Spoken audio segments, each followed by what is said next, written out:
Thanks very much, John. It's great to be here. After an introduction like that, I feel so big-headed and fantastic that I think I probably ought to go before I completely spoil that image. But I suppose I better do what I'm here to do, which is to talk about ethics in journalism.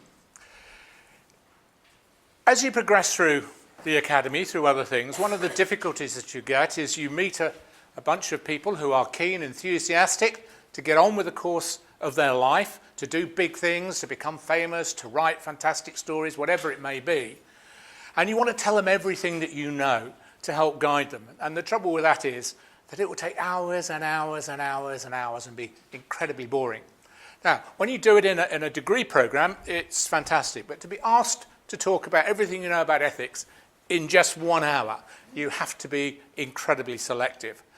So I noticed the fantastic signs as I came in, which said I'm going to talk about journalism ethics after Leveson. What I want to do very briefly is check you all know what Leveson actually is. I mean, you may well have covered it in lectures, but I just want to check that you understand what that is. And then I want to go on to talk about other matters. I'll be talking about the NUJ because that is important to me. The National Union of Journalists represents journalists in the UK. You are all entitled to join it. If you haven't already, please go on the NUJ's website, nuj.org.uk, and sign up. The sooner you sign up, the better, because it's £20 for your course. So if you sign in the first year, you don't pay any more till you finish. And then if you go on to work in journalism and you stay in the union, you get certain discounts for having been a student member. So it's well worth joining as soon as you can. I'll be talking about the NUJ and ethics, the part that the union plays in the way that ethics is approached as professionals, and then talk about ethics on the job, how you can actually take the sort of more theoretical things that you may learn in your classes here about ethics and about the law and the way those link, and then actually apply them when you get out there on the job. Because one of the big problems you often face when you start work is that a senior journalist, an editor, will say, that's all very well in the university, but that's not how it works here. And my view is that actually maybe it is how it ought to work there. But we have to make sure that the accommodations that are sometimes required make sure that we do a professional and ethical job about that. So, John's given me a fantastic introduction. I'll do the slightly sort of more vanilla version. I've been a journalist, I've been an academic for about 45 years now, an author writing books. It's one of the reasons I left journalism sort of proper, if you like, to move into the academy, is that I thought I would get more time to write. Story of my life, they instantly changed all the contracts 6 months after I joined, so that now academics only technically get 7 months, 7 weeks holiday instead of the much more leisurely summers that used to be the case. But there you are, that's the way that life goes when you're employed. And I've also been a lifelong NUJ member. I think it's incredibly important that we work together. And that's partly because I'm a campaigner. I'm campaigning for good journalism, I'm campaigning for freedom of expression, I'm campaigning therefore for freedom of the media to allow us all to participate in a wider democracy. Very briefly then, what's the NUJ? It's a TUC affiliated and ICTU affiliated trade union. Anybody know what ICT, I assume you all know what TUC stands for, but anybody know what ICTU stands for? Anybody want to take a stab at it? No? Okay, we'll come back with the easier ones later on for you. It's the Irish Congress of Trade Unions. So it makes the point that we not only represent journalists in the UK, we represent them in Ireland, and we also have members throughout Europe, France, Amsterdam, and so on. We have almost 30,000 members, that includes students. And we represent journalists, we represent photographers, we represent people working in public relations, and we represent really anybody who is producing editorial content in whatever form it is. And over the last 10, 15 years, that's become much more expansive than it was when I first started my career. When you started in my day, you went to work for the local newspaper, and then maybe you moved into broadcasting or national newspapers or possibly magazines, and that was about the extent of it. Now, there are a myriad jobs which require the skills that are taught in courses like this. Why should you join the NUJ? Well, it plays a major part in the lives of journalists, in their professional lives, in their individual lives. We campaign for journalism and media freedom, and we do that collectively. Members are allowed to go to their branches and say, I think we should do this or the other. That then goes to the union's conference and can become union policy. And then union policy is represented to governments, other groups, the Leveson Inquiry, for instance, to put the position of journalists in the UK. Of course, we also represent members collectively. You go to work for a newspaper, a website, broadcaster, whatever it may be, and you may feel that you deserve more money, that you deserve better holidays, you deserve better working conditions. I realise at this stage of your careers, that's not something you're necessarily thinking all that seriously about. You're hoping to get trained, to get out there, to get a job, but it will matter to you in a few years' time. And the best way to ensure that we get better terms and conditions wherever we work is to work collectively with other people. It's incredibly difficult to go in individually and negotiate for better pay and better conditions. Unless you've really got some trump card that you can use, you're a well-known name or something of that sort, you're not going to do very well individually. Collectively, though, you're much stronger. The union represents members as well individually, so that if you run into problems, perhaps you're being bullied or you're made redundant or treated unfairly in some way, the union will come in and support you in the workplace. So it's well worth joining the union. I always say to people, look, if you never get any benefit out of belonging to the union, it means you've had a career, and in your case that's likely to be 50 years, maybe more, without any problems, without anybody bullying you, without anybody harassing you, without anybody sacking you. And that's quite difficult to do these days, particularly in a highly changeable world that is journalism. So join the union. Okay, what about the Ethics Council then? I'm chair of the union's Ethics Council, and that's there to deal, as the name suggests, with ethics. We promote and enforce the professional and ethical standards of the union. So we're responsible for the union's code of conduct, and if you go on the website, you'll find the code of conduct. But it's not hugely different to the kind of codes of practice that other organisations have, both in other countries, but also here. The Independent Press Standards Organisation's code, not hugely dissimilar. Impress's code, again, not hugely dissimilar. And the BBC Office of Communication, although their codes are much bigger in terms of there's more of it, again, the basic underpinning elements are very similar. And we also research and debate through the union's conference and elsewhere elements of media freedom and of media regulation and of ethics. So we're there to help our members, to support them, do things like this. I do quite a lot of university talks on the basis of saying this is the union's stance on this matter or that matter or whatever it may be. So, the kind of work that the Ethics Council does through the union is to campaign for a free media. Incredibly important. You've done all of that, I hope, or are doing it at least in your lectures, in your course.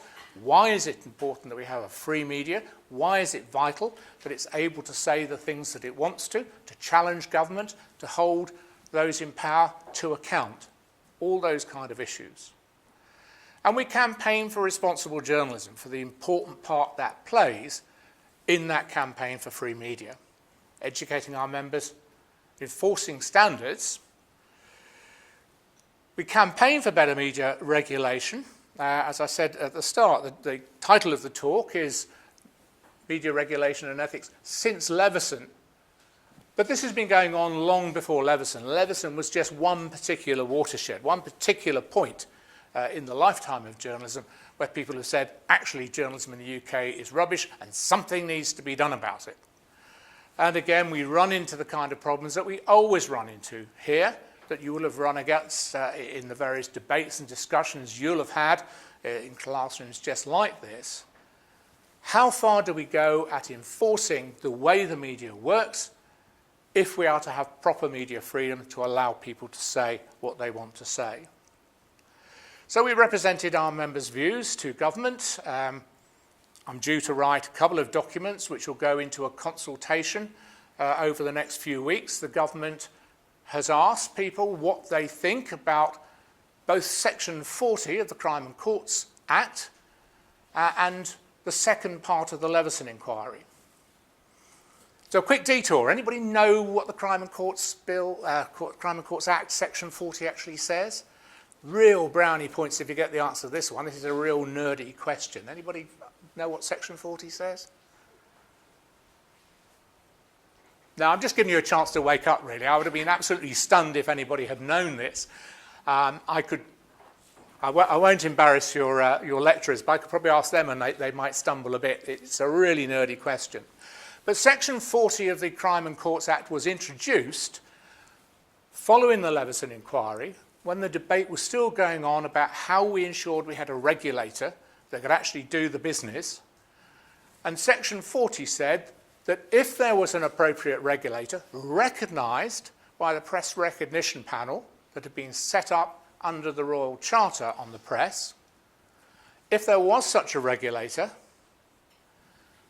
but if a newspaper didn't belong to it and someone sued that newspaper, the courts could award costs against the newspaper whether or not the person bringing the libel suit won or not.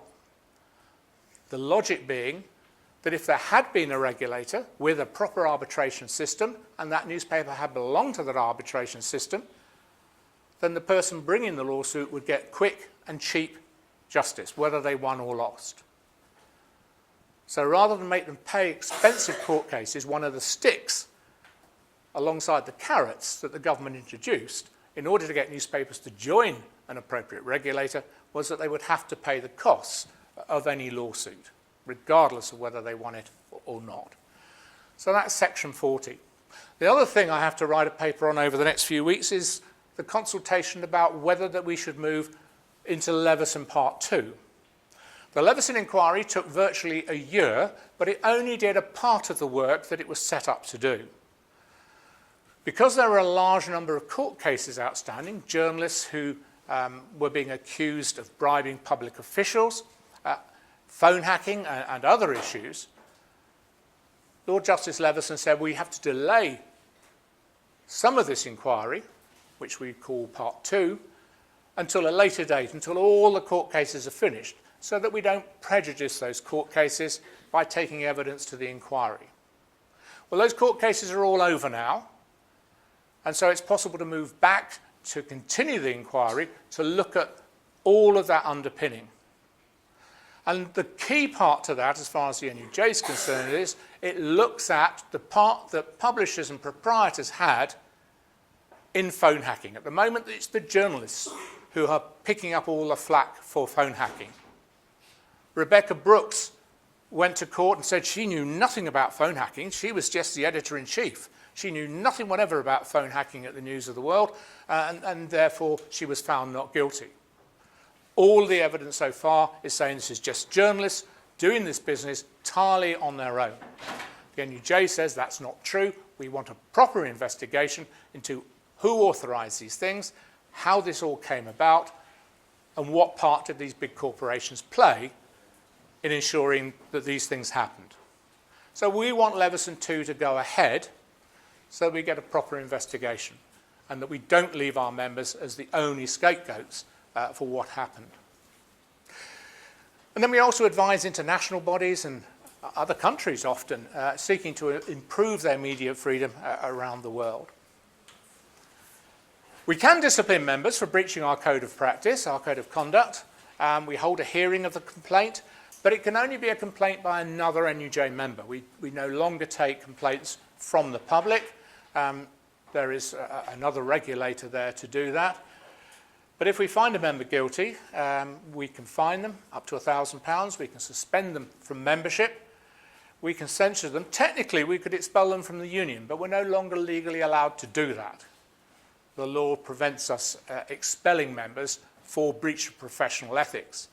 So it's a somewhat cruel irony that we get accused of supporting members who do highly unethical things, when actually we can't expel them from the union because it would be against the law.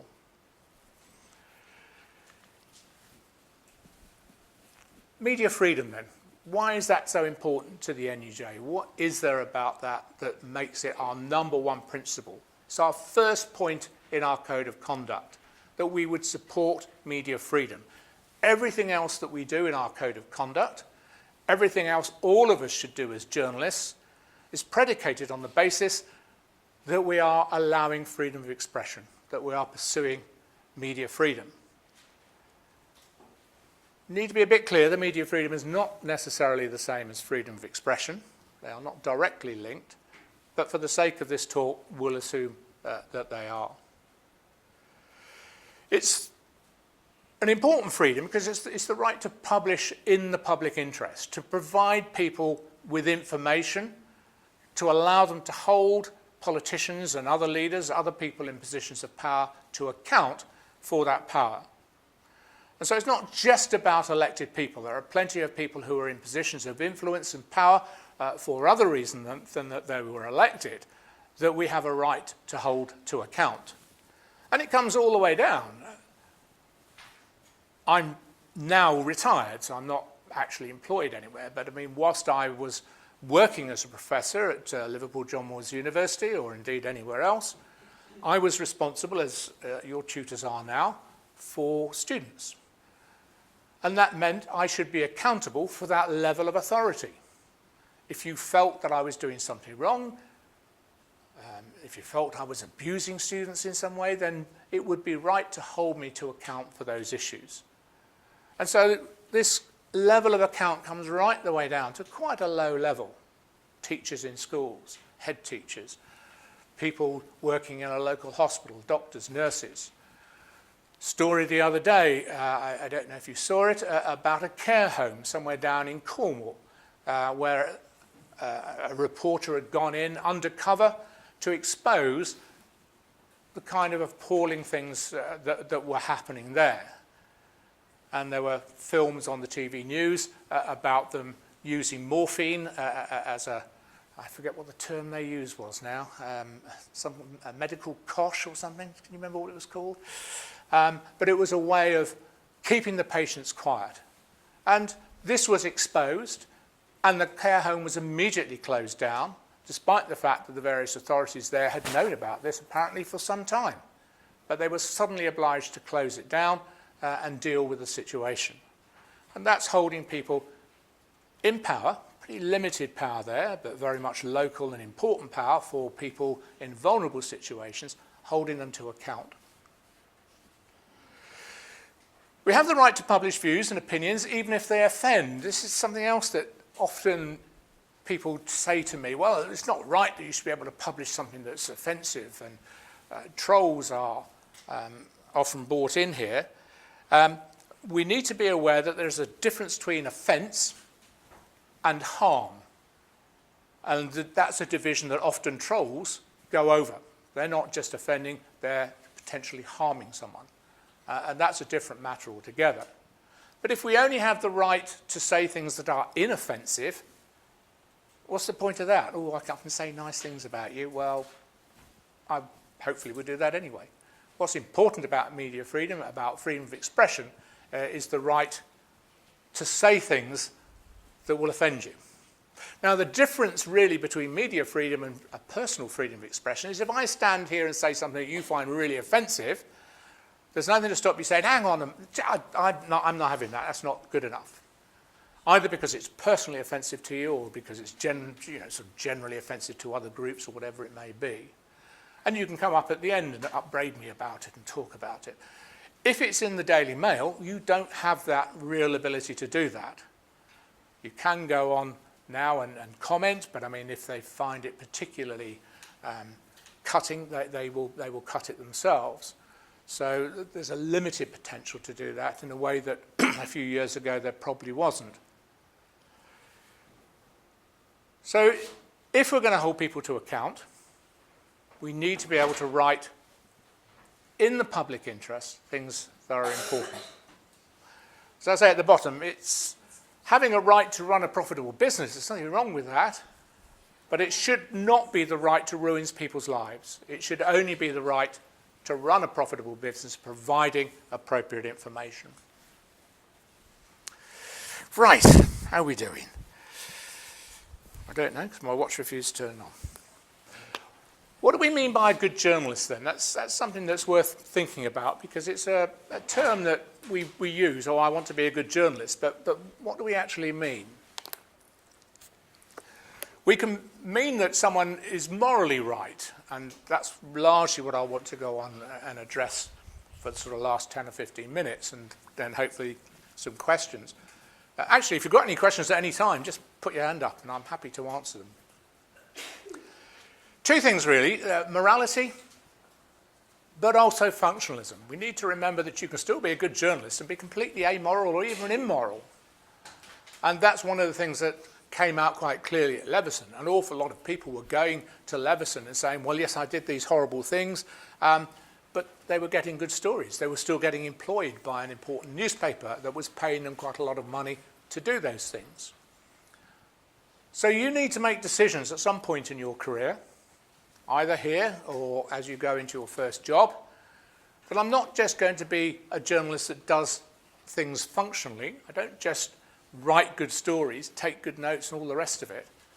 I'm going to be a journalist that does things ethically as well. Think about the kind of harm I may be doing to people. Think about whether I'm doing this the right way. Does a journalist need to be ethical? Well, I think you do. If we're going to use media freedom to inform people, to let them know what's going on in their lives, they need to be reasonably assured that we're getting that information in an ethical and reasonable manner. There may be times, sometimes, in the public interest where we have to do things that by themselves may appear to be unethical. But in those circumstances, we need to discuss with others, our editor perhaps, news editor, other colleagues, about how we go about that.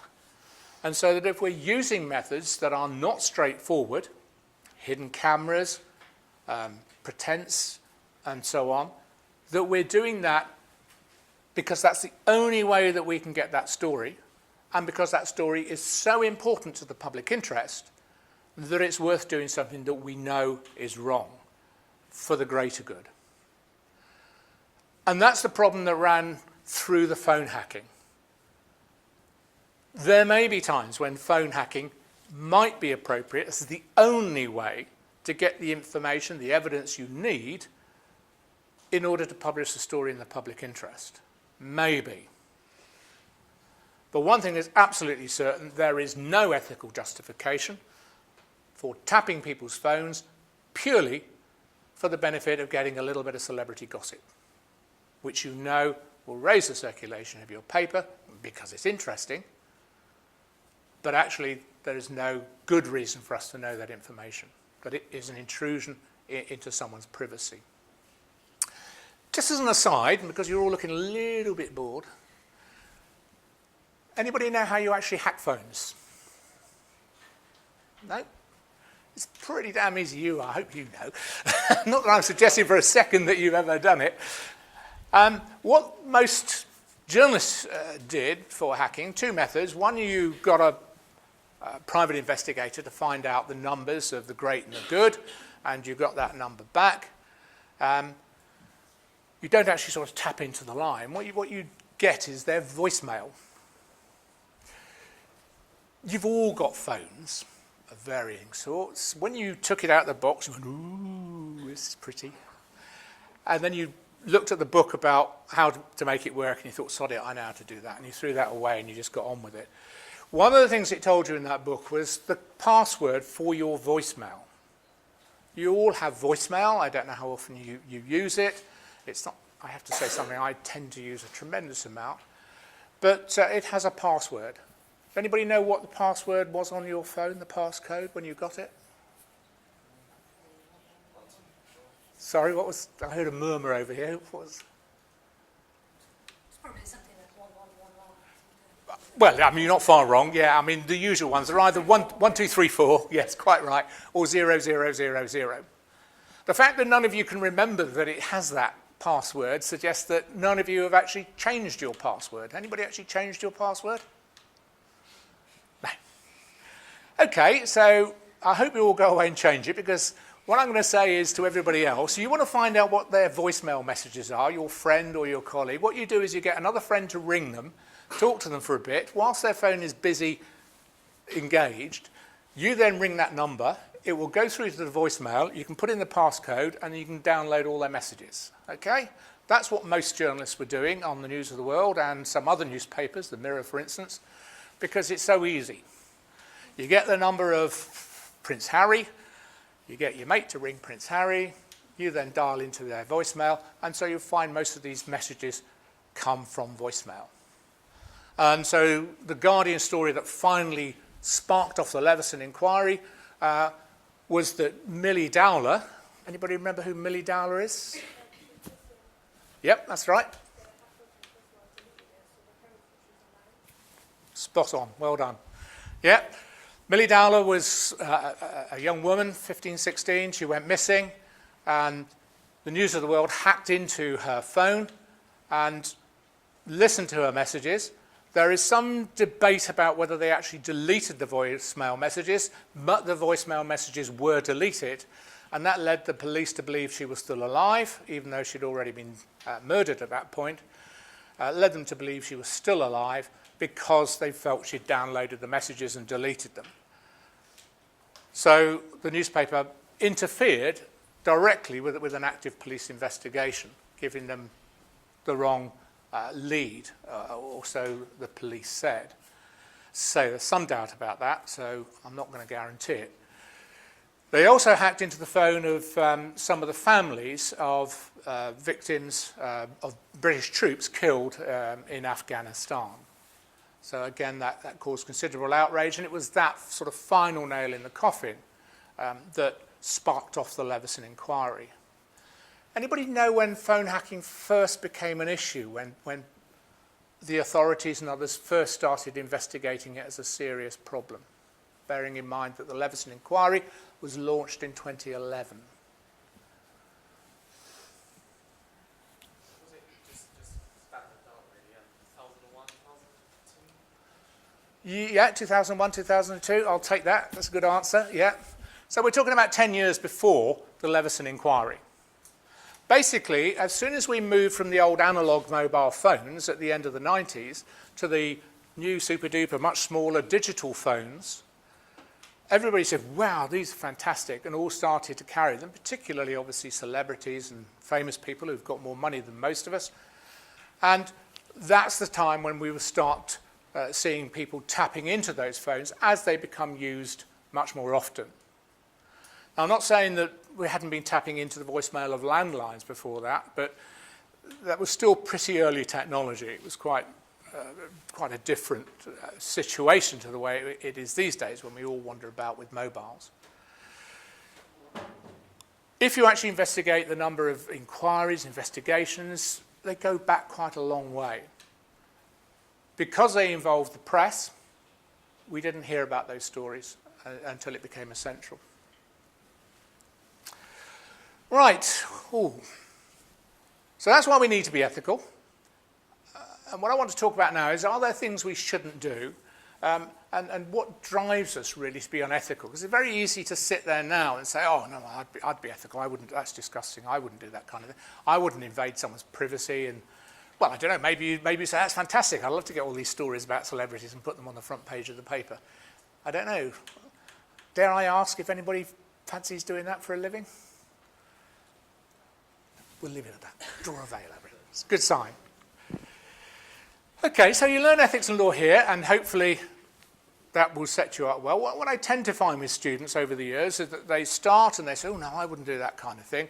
And then we start to get into the sort of realities of journalism, and then we have to start seriously talking about ethics, because there is the risk that they start to move into slightly more unethical ways as we teach them, and we have to teach them how to look at these issues properly. But it's undoubtedly true that once you leave college for a job, there will be pressures in the workplace to behave in a slightly different way. And that can be difficult to combat. You come into your first job, in a newspaper traditionally, but wherever it happens to be, and there will be more senior staff there. Some of them perhaps in charge of you, your news editor or editor, but some of them just sort of 7 or 8 years more senior than you. They say, no, don't worry about that, we don't do things like that. No. That's what they taught you in college. That's all the namby-pamby nice stuff. What you need to really do now is get nitty-gritty journalism. This is what we do. And so there's a lot of pressure on you as someone new, someone who's not really secure in the job yet, someone who's relying on more senior staff to tell you what to do, to perhaps start doing things that you shouldn't really be doing and that you know you shouldn't be really doing. And so you need to consider how you're actually going to deal with that. Joining the NUJ is one way of getting a little bit of support, gives you a chance to talk to other NUJ members in a branch meeting or elsewhere and say, well, you know, what do you think? Should we be doing this? The NUJ, through the Ethics Council, runs a hotline, a number that members can ring and say, I've been asked to do this. What do you think? And we're not going to tell you what to do, but we are going to discuss with you the various options and what that means and how you can go about it, including the kind of risks that you may be facing. One of the big problems often is doing as you're told. Big ethical issue. I could do a whole lecture and more about the pressures on people to do something that's unethical, because in the longer run, it's actually in your interest. You get a job. It's a decent job. It's likely to last for a couple of years at least. The pay's all right, not fantastic, but you're getting paid for it. And it will look good on your CV when you come to move up the ladder, we hope, in a year or two's time. But the editor insists that you do certain things that you are not happy with. Are you going to pack in that job because you've been asked to do unethical things or not? And these are real issues. I had a few years ago, someone from the Daily Express rang me up and said, I work for the Daily Express. And I said, well, hard luck. But it's a job, and he got paid. And he said, I'm being asked to write material about Muslims, about race, about immigrants, that I'm very unhappy with. What can I do about it? And I said, well, you need to go to the chapel, you need to discuss this. And indeed, the Daily Express chapel has a reasonable record here. They have tackled their employers about it. They refused to put one page in, which was appalling, and they had that pulled. They complained to the Press Complaints Commission about their own employer. They got no support whatsoever from the Press Complaints Commission. So I said, well, talk it through with the chapel. And he said, well, I'm the father of the chapel. I said, oh, okay, well, you know what you can do there. And he said, well, I'm just going to quit. And I said, well, I wouldn't do that, you know, giving up a good job. You can continue to fight it. They would not really want to sack you in your position if what you're fighting for is something so clearly about ethics. What's father of the chapel? Good point, thank you very much. Father of the chapel is the shop steward. We have fathers and mothers of chapel. So the person who's the shop steward in charge of the group of workers in that particular workplace is called a father and mother of chapel. Do I know why they're called that? No, I don't. I don't think actually anybody does. It's sort of so rooted back in history that we're not quite sure. Anyway, so this person was actually in charge of running the collective in that workplace, which why their position was quite difficult. So what would you do if you were working in a paper, a national newspaper, good job, not fantastic pay because it's the Daily Express, but still getting paid, in a good position to find jobs elsewhere in what we still call Fleet Street? Would you knuckle down and do what the bosses wanted you to do and write appalling things about immigrants and refugees and Muslims that you just know are simply not true? Or would you try and stay and do something about it? Or would you say, actually, this is just so appalling, I'm going to quit? And that's the kind of situation that quite a few of our members find themselves in from time to time. So an editor can instruct you to do something unethical. There's a little bit of help now. The Independent Press Standards Organisation, one of the newspaper regulators, is running a whistleblowing hotline. Gives you a chance to ring that hotline and say, I'm being asked by my newspaper to do this, that and the other. But we're still not quite sure what IPSO is actually going to do about any such calls and whether they'll do anything more than we do through our own hotline, which is to advise. Often, and this is another big ethical dilemma, not just in journalism but outside, is doing what someone thinks you want to do. If the editor turns around and says, you've got to do this, you've got a straight decision to make. Either you do it, or you don't do it, or you try and persuade the editor out of it. And my opinion is it's always worth having a go at persuading the editor out of it. And you're in a much stronger position to do that if you belong to a strong collective of the NUJ in the workplace, because you'll get support from your colleagues. But to say, actually, that's against the IPSO code. We're an IPSO member, you can't be doing that. That's a real breach. Why don't we do it like this? Or why don't we do this story? Or why don't we do it like... Now, sometimes they will listen to you, not always.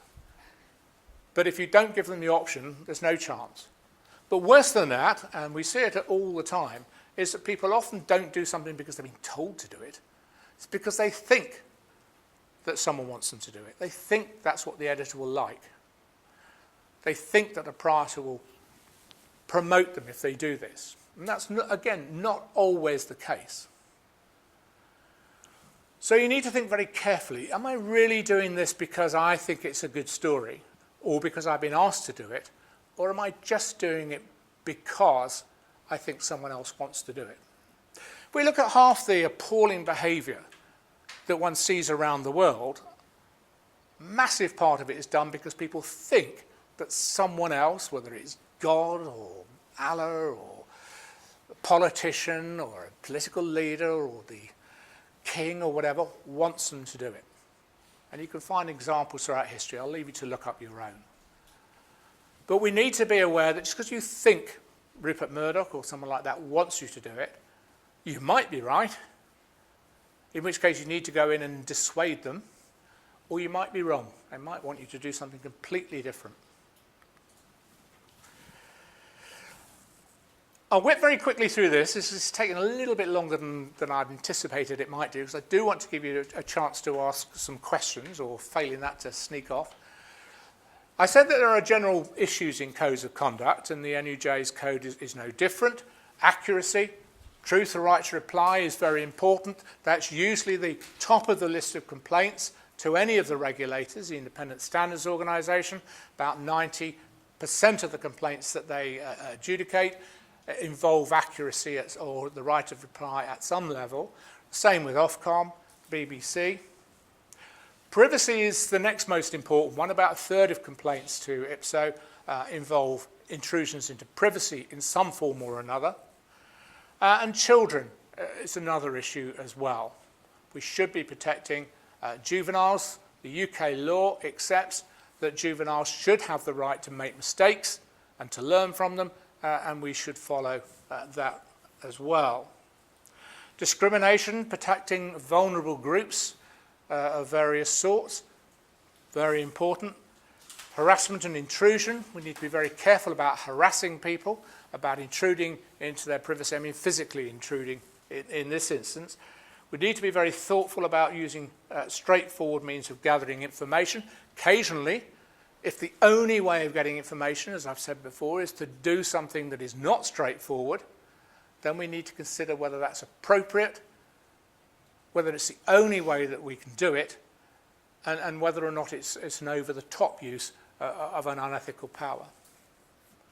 And we need to ensure that justice is done, that fair trials, or trials even, fair trials and presumption of innocence are upheld. We're covered pretty strongly about that in the law in the UK, as those of you who've done a law module will know, and we need to be very careful about it. The trouble with that in the UK is that we tend to think it's just the law, and if we can wriggle around it, that's fine. And we tend to forget that there's an ethical component to that as well, that justice is an ethical issue. It's that the law enforces that in the UK, but it's an ethical issue, and that's important. Mark Twain said, never let the truth get in the way of a good story, and there is always a temptation to sensationalize a story. We should try and avoid it.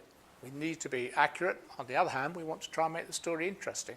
Nothing wrong with being entertaining in a story. What we should be trying to avoid is sensationalizing beyond the point when it's accurate. I'll whip through the rest. There's a couple of quick ones I'll pick up on. This was a story that's a couple of years old now. Quite a good story. I mean, you can tell it's a couple of years. It's in the news of the world. But their front page was Beck's sis on benefits, and then an inside page had Dolden Balls. Beck's jobless sister claims £160 a week. Do you think that's fair to David Beckham's sister to intrude on her privacy to say that she claims the benefits to which she is presumably entitled? Otherwise, she wouldn't be claiming them. Sorry? What, to invade her privacy? David Beckham is, yes, but had you ever heard of his sister before? It's certainly a good way of making money. I agree, absolutely, which is why it's in there, because David Beckham is a public figure, but his sister isn't. Why I'm intruding on her privacy, taking pictures of her putting the bin out. But they're associated, so it's not like they can ignore his sister just because she's not famous as well. It just comes with the territory. Does it? It's like being married to someone famous. So if you're unfortunate enough to have a sibling who lives an appalling lifestyle, either as a hero or indeed as a villain, it's perfectly okay for them to then... It's not, but it's how it is. It's not okay. It's how it is, but that's not the same thing that we're talking about. What we're talking about here is, it's how it is. Is that how it should be? No, it isn't. This is how it should be. And in this case, David Beckham is a hero to many. He's certainly a big celebrity. He's made a big living out of football because he's very talented. So I'm told. I'm not a big football fan myself, but he certainly seems to be. He's certainly making a lot of money from it. Why are we attacking his sister? And if somebody was a big serial killer who's arrested, is it then appropriate for us to sort of zoom in on, I'm trying to think of some names, but none are coming immediately to mind. Is it okay then to vilify their relatives just because their cousin or aunt or uncle has gone bonkers? There may be reasons, there may be occasions when that's appropriate. Part of this story is obviously trying to have a go at David Beckham. The bastard, he's just left his sister to... Actually, you read the story, he's bought her a house. The house she's living in, he bought for her. So I think he's absolved of any guilt. Anyway, that's the story. You make your own mind up about these things. I don't personally think there's any good reason to intrude on her privacy. And generally speaking, most students I've talked to feel the same. This one is, I love this. I'm giving you this because it's just such a great story. This is The Sun. And it talks about Mile High Mandy, got Randy on Brandy. This is Mandy Hot. What a fantastic name. Mandy Hot. And the woman said to have performed a sex act on a stranger at 30,000 feet. And yesterday it was confirmed that free brandy she drank on the transatlantic flight tippled her over the top. Passengers told how blonde Mandy, 36, pictured yesterday, stripped to her bra and panties, then joined the Mile High Club with David Machin, 40. Now their jobs could be on the line because of the antics in the business class section. What do we think of that? Is that an intrusion into her privacy? She didn't really do it in private. She didn't do it in private. You're quite right. Sorry, was that you? No. I heard the voice. I couldn't tell where it came from. That was me. That was you. Fine. No, she didn't do it in private. So where does that leave us? So it's not really an invasion of privacy if she's not doing it in private. Absolutely. She was doing it in public, admittedly a relatively small public, the business section of an airliner. But it's in public. There may be criminal proceedings to follow. I'm not sure. I didn't look at the follow-up to the story. At least I can't remember it if I did. So I don't think there's any problem about this. Somebody does something like that in public, well, they leave themselves wide open. What is interesting, and what you may want to think about, is the size of the pictures. And then the guy, who one presumes is equally involved, I mean, you can't have a relationship like that without them both, you know. It's her that gets all the flack. Do we think that's fair? Is that reasonable? No. And if you say, oh, well, that's the way it is, then you're probably quite right. But if you're saying, is that the way it ought to be, then you're quite right there as well. And I don't think any of the, well, I may be wrong, but I'd be surprised if any of the women in the audience feel that that's fair or a reasonable treatment of women. All would feel that that's the way it ought to be, even though it is the way it is. Yeah? Difference between reality and ethics. Just as a follow-up, this is the way that the Sun treated it inside, and I think this is just magic as a journalistic approach, because as you know, they run this Deirdre's picture agony book. Well, I can't remember what they call it now, but they brought it up onto page 12 and 13, having picked it up, and they've set up the pictures, and it says, I say, this is pleasant, should we get better acquainted? Oh, it's all these free brews. Oh, stop that immediately, it's a disgrace. And then the police drag them off, and they meet their respective partners who say, how could you do this to me? What the hell were you paying at? And it's all jolly good fun. But hard to visualise without pictures, can't you? sorry? It might be hard to visualise. Yes, yes. I just think it's a lovely bit of playfulness from the Sun, I have to say. And do we think that's ethical or not? Well, it's open theatre by this stage. It's in public, and I mean, how much more degradation can they possibly face? Protecting children is important. This is quite a big story that the Press Complaints Commission, again it's a couple of years old, took up. This is about a schoolboy. The schoolboy alleged to have become a dad at age 12, so this is a follow-up story. We've already had the original. Is not the father, the miracle can reveal. Alfie Patton, now 13, had a £300 DNA test after half a dozen boys claimed to have slept with schoolgirl pal Chantal Stedman, 15. Okay, anybody think that's an appropriate invasion into the privacy of two underaged people? One of whom is quite clearly identified as being pregnant after sleeping around with quite a significant number of people. And the other one, who's at the time was only 12. It's pretty appalling. Did we need the names? You may say there's a public interest in sort of the story of underage sex. Did we need the names? I can't think we possibly could do. Those who know them, and there we go. Okay. I'll leave the rest. Just finish with this. Some quick bits of advice when you're actually out on the job. You're often asked to get pictures for the story. You need to be careful about borrowing pictures. You certainly need to be careful about stealing pictures. Would you think that's appropriate? You go to a home where a 12-year-old girl has been killed in a railway accident, and you ask to talk to the family, and then they say, oh, would you like a cup of tea? And you say, yes, please. And whilst they're out, you go round and you take all the pictures off the walls and to make sure you've got a picture of the daughter. Is that fair? Is that reasonable? And you don't just take the one, you take them all to make sure your competitors don't get them. Okay, that was standard practice. I'm not sure, probably still is, but it certainly was standard practice at one stage. I would advise against it. If you make promises, you should keep them. And if you can't keep them, don't make promises. It's pretty easy. And that includes keeping a confidential source confidential. A couple of other things there, but I'll leave you to read my book to see what I say about those. It tantalise you into buying it. Okay, that's probably, I mean, there's quite a bit more, but there's no way I can get through all of it. All in the book. Do read it. Are there any questions? Are the ethics in journalism improving? Or, I mean, in 10 years' time, do you reckon journalists will be more ethical? Or? That's a really good question. I'm not sure I'd like to comment. I'm inclined to say no, really.